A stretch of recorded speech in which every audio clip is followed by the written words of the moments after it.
Et on se retrouve donc pour l'invité du jour, et ce soir c'est Myriam Martin qui est avec nous. Bonsoir. Bonsoir. Alors vous êtes tête de liste pour ces élections régionales en mars prochain, tête de liste NPA. Alors NPA, tout changer, rien lâcher. C'est ça, c'est l'intitulé de notre liste. C'est un bel intitulé. Oui, on pense que ça résume un petit peu, ou plutôt même bien, le projet qu'on veut mener à bien. Tout changer parce que cette société est à changer, elle est à mettre à la poubelle. On a malheureusement, disons, les preuves de cela depuis un an qu'une majorité de la population subit la crise. Puis rien lâcher aussi sur ce qui a été acquis de haute lutte. Je pense en particulier aux acquis sociaux, je pense aux services publics et qui sont aujourd'hui plus que malmenés, voire attaqués, détruits par la politique de Sarkozy. Je pense aux retraites, mais je pense aussi à l'éducation nationale, à la santé, qui sont des biens communs qu'il faut absolument défendre jusqu'au bout. Alors vous parlez de la politique de Sarkozy, alors là c'est quand même une élection régionale. Vous attaquez la politique de Malvy, parce que dans tout changer, c'est surtout la politique de Malvy dont il faut parler. Écoutez, il y a deux choses. Déjà, il y a des enjeux nationaux à ces élections. Il ne faut pas quand même qu'on se raconte d'histoire. On sait très bien qu'à mi-mandat, ça va être un test pour la droite. Voilà. Il faut que ce test se transforme en échec pour la droite. Et ça, c'est un des objectifs forts que nous, on a pour cette région, mais pour toutes les régions où on se présente. Après, il y a des enjeux, bien évidemment, qui sont locaux, régionaux. Alors, quand on dit tout changer, oui, il faut aussi changer la politique de M. Malvy. On ne confond pas la gauche et la droite.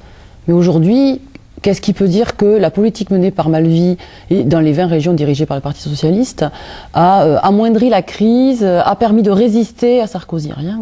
Les gens qui vivent dans les 20 régions, encore une fois, dirigées par le PS, n'ont pas moins souffert de la crise et de la politique de la droite que les deux régions dirigées par la droite. Donc il faut aussi changer cette politique, et nous on pense qu'il faut une politique de rupture. Et on a des mesures phares qui seront pour nous des mesures qu'on portera de la campagne, mais si on est élu, et ce qu'on souhaite être, bien sûr on souhaite avoir des élus, on défendra dans une assemblée régionale. D'accord.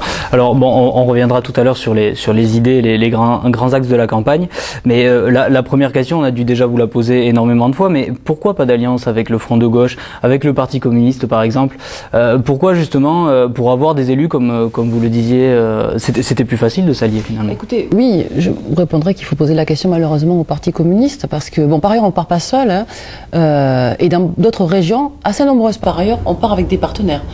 Demain, je serai à Montpellier, et effectivement, on a un accord électoral Front de gauche avec d'autres organisations, NPA.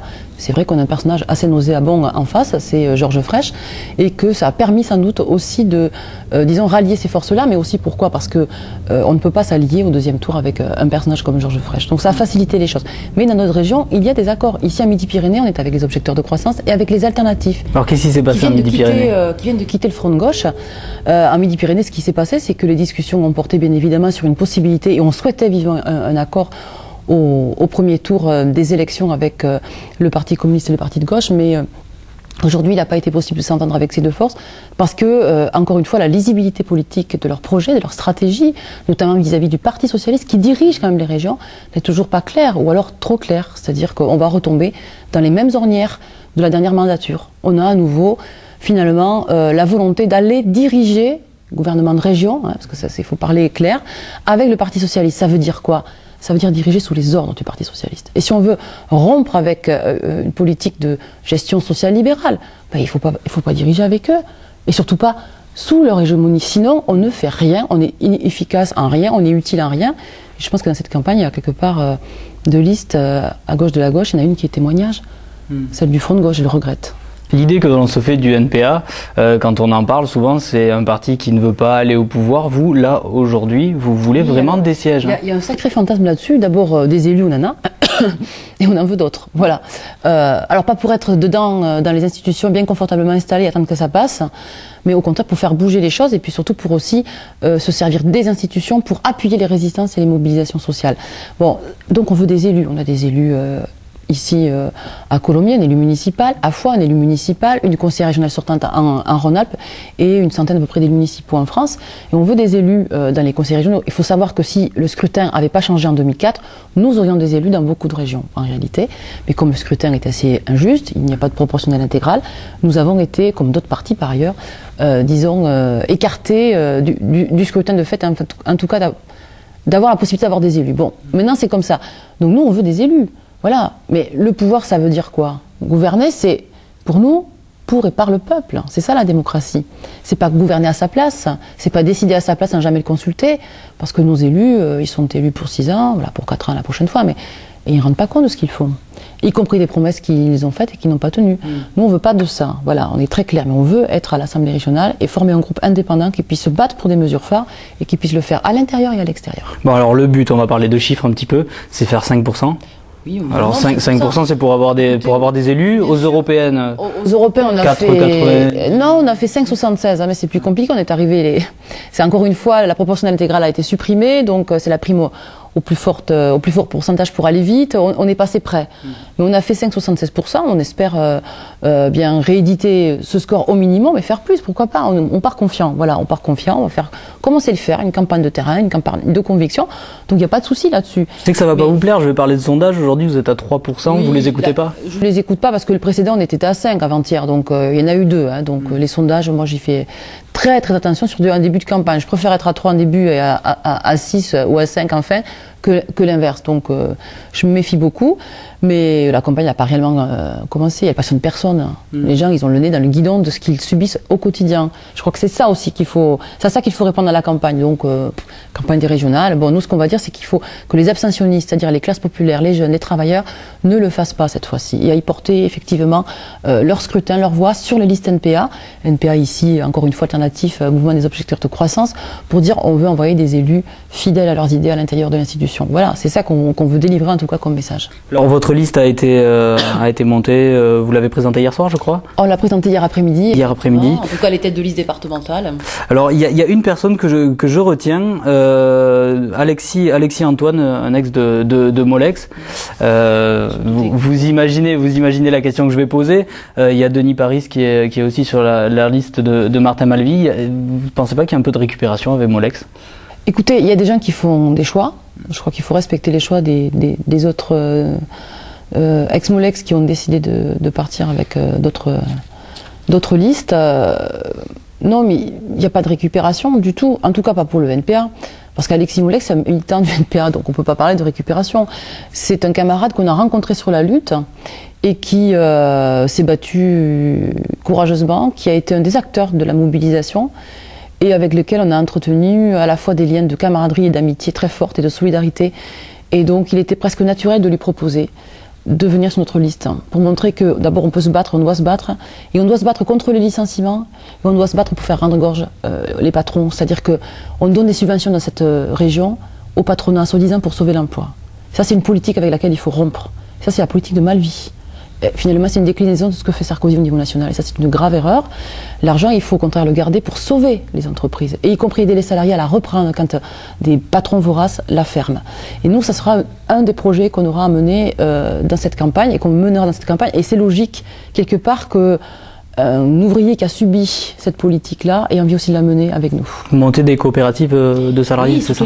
Pour nous, l'argent, on veut aujourd'hui arrêter de subventionner le privé avec notre fric public. Et donc cet argent, plutôt que de le donner à des patrons qui licencient, le garder dans des fonds de réserve qui permettent à la fois de soutenir les salariés qui luttent et à la fois leur permettre de sauver leur entreprise par le biais d'entreprises autogestionnaires, de coopératives ouvrières. C'est ça qu'on veut développer. On n'a pas besoin des patrons pour faire marcher une usine. La preuve en est, c'est que c'est les salariés de Molex qui faisaient marcher l'usine et qui faisaient rentrer des bénéfices pour un patron lointain américain qui n'avait rien à faire de la boîte. Donc c'est ça qu'on veut développer. Et aujourd'hui, c'est pas ce qui se passe. Et encore une fois, il y a les salariés qui sont, je crois, et c'est tout à fait honorable et positif, attentif à ce genre de solution. Bon, on va pas se raconter d'histoire, on sait à peu près tous que la région va rester à gauche, à quelque chose près. Donc il va falloir s'allier à Martin Malvy au second tour. Vous allez appeler à voter pour lui. Comment ça va se passer exactement? Écoutez, on va utiliser la loi. La loi est très simple, elle est très injuste, mais elle est très simple. Passez 5%, vous pouvez fusionner avec des listes à gauche, parce qu'on n'est pas, encore une fois, naïf. Nous, la gauche et la droite, c'est pas la même chose. Donc, on proposera de s'allier avec les listes de gauche, qui se disent de gauche, qui ont passé les 10%. Voilà. Mais avec un objectif commun et un seul, c'est celui de battre la droite. Voilà. Et en gardant un objectif pour nous qui est essentiel, c'est garder notre indépendance. Parce que soyons clairs, si on était d'accord avec Europe Écologie, avec Martin Malvy pour le Parti Socialiste, on serait sur la même liste. Oui, bon, donc nous on estime que la loi le permet, on a un pourcentage qui est donné, 5% admettons, donc 5% de l'électorat s'est exprimé pour défendre notre position, pour défendre nos propositions. Il est normal qu'elles soient représentées dans l'Assemblée régionale. Voilà ce qu'on va dire à Europe Écologie, voilà ce qu'on va dire au Parti Socialiste. Ni plus, ni moins. Ce qu'on veut, c'est qu'ils nous respectent notre indépendance. On ne va pas leur demander, même avec nos 5% ou 6%, d'accepter des mesures qui sont les nôtres, s'ils ne sont pas d'accord. En échange, on ne veut pas, au nom de la loi du plus fort, qu'on exige de nous qu'on fasse allégeance. On ne fera pas allégeance. Voilà. On veut simplement un groupe indépendant. Et si on est élu dans l'Assemblée régionale, on dira les choses suivantes. Voilà les mesures qu'on défend. Et si Martin Malvy nous dit je propose une mesure qui nous convient, qui paraît répondre aux besoins sociaux, à l'urgence sociale, à l'urgence écologique, mais nous, il n'y a pas de souci, on la votera. Vous renierez pas vos idées, mais... Non, on ne reniera pas nos idées, mais on n'est pas des ninis de la politique, contrairement à ce qui est raconté souvent. On est prêt à voter des choses qui vont dans le bon sens. On ne votera pas les choses qui nous paraissent absolument contraires à nos idées, à nos engagements. Il y a pendant trop d'années, la gauche institutionnelle, le Parti communiste y compris, a fait ça. Et je crois qu'aujourd'hui, ça mord les doigts. Nous, on ne veut pas s'en mordre les doigts. On va être fidèle à nos idées et fidèle à ceux qui nous font confiance. Alors, vous venez de l'évoquer, Europe Écologie, ça a été le 3e parti pour les dernières européennes. Ça s'annonce à peu près la même chose là, pour les régionales. L'écologie, tout le monde est écolo aujourd'hui. Voilà, tout le monde s'est repéré en vert. Vous, il y a une dimension écolo dans votre campagne. Une dimension écolo déjà dans la fondation du NPA, pour 2 raisons. La première, c'est que cette dimension, elle existait déjà dans l'ex-LCR, parce qu'on pensait que on avait pris, y compris du retard sur ces sujets-là, et qu'il fallait vraiment être offensif, parce que tout simplement la planète est en danger. C'est même pas, je dramatise pas en disant ça, c'est une réalité qu'on peut malheureusement vivre au quotidien. Mais aussi parce que nous ont rejoint dans le NPA des écolos, je dirais radicaux, des gens dont la sensibilité écologiste est très forte et nous ont apporté beaucoup. C'est la richesse du NPA.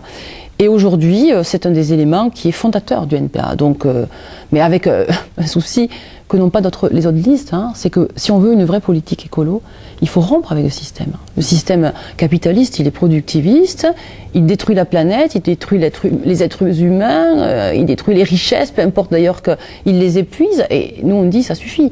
Mais vous n'arrêterez pas le système capitaliste en plâtrant dessus quelques mesures écolo qui feraient bonne figure. Non, il faut rompre avec ce système. Un écologiste conséquent est un écologiste anticapitaliste. Voilà. Il sait que le système ne va pas résoudre les problèmes écolo parce que c'est lui qui les génère. Donc il faut un autre système, il faut d'autres propositions et il faut être radicaux dans nos mesures écolo. Pas des petits replâtrages. Bon, dernière mesure, parce qu'il va falloir se quitter malheureusement. La gratuité des transports entre le travail et le domicile, ça on en entend parler déjà depuis assez longtemps. Moi je vous avais déjà rencontré pour la campagne municipale, on en parlait déjà. Pierre Cohen a fait une petite avancée en tout cas sur les transports en commun toulousains, puisque bon pour les jeunes en tout cas c'est à 10 euros, par rapport aux promesses qui avaient été faites.